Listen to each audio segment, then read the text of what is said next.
प्रिय भक्तों, हरे कृष्णा। आज हम सुनाने जा रहे हैं गीता प्रेस गोरखपुर कल्याण से प्रकाशित कृपानुभूति अंक से सच्ची कथाएं, भक्तों की कथाएं। कथा का शीर्षक है प्रभु दर्शन। सुना था सच्चे मन से अति आर्त होकर पुकारने से भगवान दर्शन अवश्य देते हैं। ऐसी घटना मेरे जीवन में घटी। जिन्होंने लिख के भेजा है वो बता रहे हैं, ऐसी एक घटना मेरे जीवन में घटी जो इस प्रकार है। सन 1989 ईस्वी की बात है। अक्टूबर का महीना था और कोलकाता में दुर्गा पूजा की छुट्टियां होने वाली थी। बहुत ही आनंदमय वातावरण था। हमारे पड़ोस के दीवान जी के परिवार ने चारों धामों की यात्रा का प्रोग्राम बनाया और मैं भी अपनी धर्मपत्नी एवं अति वृद्ध, जो उनकी माता जी थी वो बहुत ही ज़्यादा बूढ़ी थी, उनको लेकर ये चारों धाम की यात्रा में निकल पड़े। वो बता रहे हैं कि हम लोगों ने सर्वप्रथम यमुनोत्री जी के दर्शन किए, फिर 17-18 व्यक्ति घोड़ा पालकी आदि से जैसे यमुनोत्री जी के दर्शन करके हनुमान चट्टी की तरफ आ रहे थे। तो उन दिनों रास्ता बहुत ऊंचा नीचा घुमावदार था तथा बहुत ही दुर्गम कठिन रास्ता था। आजकल तो बहुत सुविधाएं हो गई हैं, लेकिन पहले इस तरह का नहीं था। हम सब लोग आगे पीछे साथ चलते चले जा रहे थे। इस तरह तक जानकी चट्टी तक हम सब लोग साथ साथ ही थे। वहाँ कुछ देर चाय पीने के बाद हम लोग आगे चल पड़े और सब लोग थोड़ा थोड़ा धीरे बहुत आगे आगे पीछे हो गए। जैसे सब लोग साथ जा रहे थे, कुछ आगे कुछ पीछे, इस तरह से हो गए। मैं और मेरी पत्नी घोड़े में साथ ही साथ चल रहे थे और माता जी पालकी से जा रही थी। थोड़ी दूर जाने पर मैं घोड़े से उतर गया और कुछ गर्मी सी महसूस होने लगी। अपनी बरसाती जिसमें भी टार्च भी थी उतारकर घोड़े वाले को, यानी जो घोड़ा वाला था उसका नाम राम सिंह था, उसको दे दी और पैदल चलने लगे। हमारे दोनों घोड़े राम सिंह जी के ही थे। अतः वो साथ चलते रहे। इस तरह वे काफी आगे निकल गए और मैं अकेला रह गया।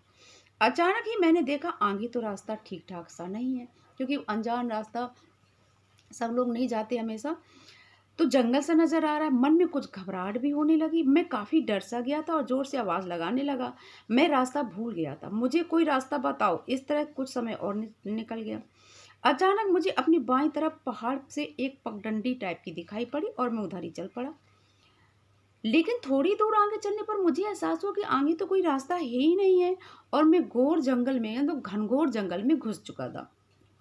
इतना विचार आते ही मन बहुत व्याकुल हो गया, घबराहट होने लगी। भाई स्वाभाविक है कि अनजान जगह में कोई भी व्यक्ति, जब हम लोग रास्ता नहीं जानते, भटक जाएंगे और वो भी रात के समय में, तो घबराहट तो हो ही जाएगी। मन में अचानक बहुत ही बुरे बुरे विचार आने लगे। और जैसा कि यमुनोत्री हैं, ये सब है, तो वहाँ पर जंगली इलाका था, तो मुझे हिंसक पशुओं का भी ध्यान आने लगा। इसी घबराहट में जोर जोर से चिल्लाने लगा, कोई बचाओ मुझे, मैं रास्ता भूल गया हूँ। लेकिन उस तरफ से, चारों तरफ से कोई आवाज़ ही नहीं आ रही थी। अब थोड़ा अंधेरा भी हो गया, मतलब कहने का मतलब पहले हल्का सा झुरमुटा था, लेकिन अब बिल्कुल पूर्ण रूप से काला अंधेरा हो गया। इसी घबराहट में मुझे अपनी कुछ सुध बुध नहीं और मैं चारों ओर से निराश होकर के, ये बात भाइयों स्वाभाविक है कि जब व्यक्ति चारों तरफ से निराश हो जाता है तो वो भगवान की शरण लेता है। और वो उस समय की प्रार्थना तो जानते हैं कि कितनी हृदय की प्रार्थना निकलती है। तो लिख रहे हैं कि मैं आर्त भाव से बस एक जगह बैठ गया और मैं प्रभु से ध्यानपूर्वक प्रार्थना करने लगा, हे नाथों के नाथ, मेरी रक्षा करो, मेरी रक्षा करो, मेरी सहायता करो। हे हनुमान जी महाराज, मेरी सहायता करो। तब तक अब चंद्रदेव निकल आए। तब तक चंद्रमा की रोशनी चारों तरफ फैलने लगी। अचानक मेरे मन में एकदम से ख्याल आया कि मुझे अपने जूतों के, जैसे निशान रास्ते में चलो तो जूतों के निशान पड़ जाते हैं, उन्हीं निशानों के सारे मुझे वापस लौटना चाहिए, वरना इस जंगल में तो रात में मुझे कोई भी जानवर मार डालने लगा। अतः शीघ्रतापूर्वक मैं अपने जूतों के बड़े बड़े निशानों के सारे उन्हें देखता हुआ वापस उसी रास्ते पर, यानी सड़क नुमा जगह पर आ गया और इधर उधर देखने लगा। कुछ समय बाद यमुनोत्री की तरफ से कोई परछाई सी सड़क पर आती दिखाई दी। जिस तरफ से यमुनोत्री से आए थे, रास्ता भटके थे, तो उन्हें लगा कोई परछाई सी चली आ रही है और कोई वृद्ध सा व्यक्ति सफेद धोती पहने हुए मेरी तरफ आकर जल्दी से आगे की तरफ निकल गया। जैसे ये खड़े थे तो कोई वृद्ध व्यक्ति जैसे सफ़ेद वस्त्र धारण किए हुए इनके आगे से निकल गया। तो बोले, मैं पीछे से चिल्लाया और भागा, बाबा जी मैं रास्ता भूल गया हूँ, मुझे हनुमान जट्टी जाना है, वहाँ मेरी पत्नी चिंता कर रही होगी, मुझे कृपया करके रास्ता बताने की कृपा करें। इस पर बाबा बोले, कुछ नहीं, मेरे पीछे पीछे आ जाओ। मैं उनके पीछे पीछे चलने लगा।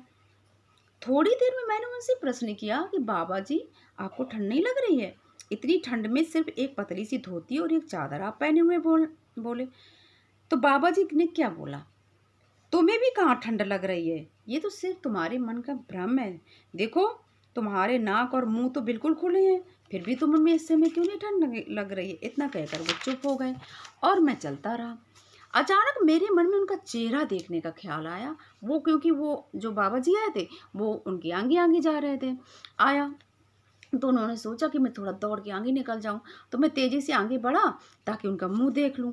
लेकिन जितनी तेज़ी से मैं चला उतनी तेज़ी से बाबा की स्पीड भी बढ़ गई।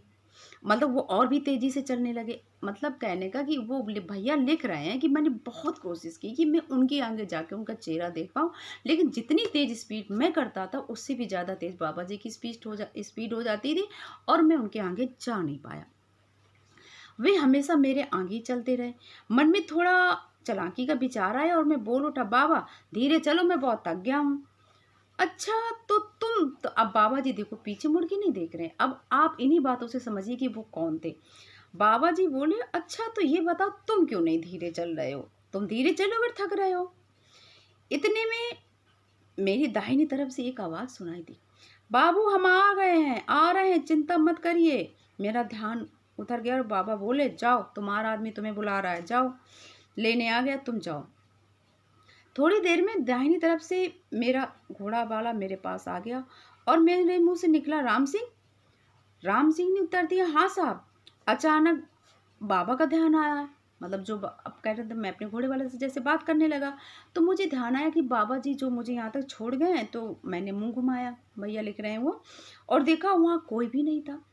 मेरा मुंह खुला का खुला रह गया। बाबा बाबा जी कहाँ गायब हो गए? मैंने राम सिंह से कहा, राम सिंह मेरे साथ में जो बाबा थे वो किधर गए? तुमने उनको देखा? तुमने उनको जाते देखा? राम सिंह बोला, नहीं साहब, मैंने तो आपके साथ किसी को देखा ही नहीं है। मैं आश्चर्यचकित रह गया, इधर उधर भागकर बाबा जी को खोजने लगा, लेकिन उनका कोई नामो निशान नहीं था। देखिए भैया लिख रहे जैसे कि आगे का रास्ता खाली है, पीछे का भी रास्ता खाली है। तो भैया लग रहा है कि वो बाबा जी गए कहाँ। और मैं भागा, चारों तरफ खोज करने लगा, लेकिन उनका कोई नामो निशान नहीं था। राम सिंह अब बोले, बाबा साहब क्या खोज रहे हो? उधर कोई रास्ता नहीं है, जंगल है। हनुमान चट्टी के लिए दाहिनी तरफ से रास्ता जाता है, विधान से हम जिधर से हम आपको लेने आए उधर कोई रास्ता नहीं है। इस तरह मैं उनके मन में विचार लिए हुए राम सिंह के साथ हनुमान चट्टी में मैं अपने विश्राम स्थल में आ गया। मैंने देखा मेरे साथ ही दीवान जी घोड़ा पालकी वालों का हिसाब किताब कर रहे हैं और मेरी धर्मपत्नी चिंता तुर होकर हनुमान चालीसा का पाठ करते हुए व्याकुलता से मेरी प्रतीक्षा कर रही है। तब मुझे आभास हुआ कि ये मेरे व्यथित मन से भगवान को सहायता के लिए पुकारना तथा मेरी पत्नी को श्री हनुमान जी पर अटूट आस्था थी और श्रद्धा का परिणाम ही आज स्वयं हनुमान जी ही मेरी सहायता करने के लिए बाबा के रूप में प्रकट हुए थे। और इसी वजह से बार बार प्रयास करने में भी मैं उनका चेहरा नहीं देख सका। ये सब प्रभु कृपा का ही फल है भक्तों, ये एक सच्ची कथा है और प्रभु की अहितु की कृपा समझिए। और ये कह सकते हैं कि कभी भी, हम तो कहते हैं किसी के जीवन में कभी दुख कष्ट आए नहीं। अगर इस तरह की परिस्थितियाँ आए तो आप प्रभु को सच्चे हृदय से पुकारिए, भगवान हमारे सभी कष्टों को दूर करेगा। और भक्तों, ये तरह की कहानियाँ सुनने के लिए आप हमारे चैनल को सब्सक्राइब जरूर करिए। जय श्री राम।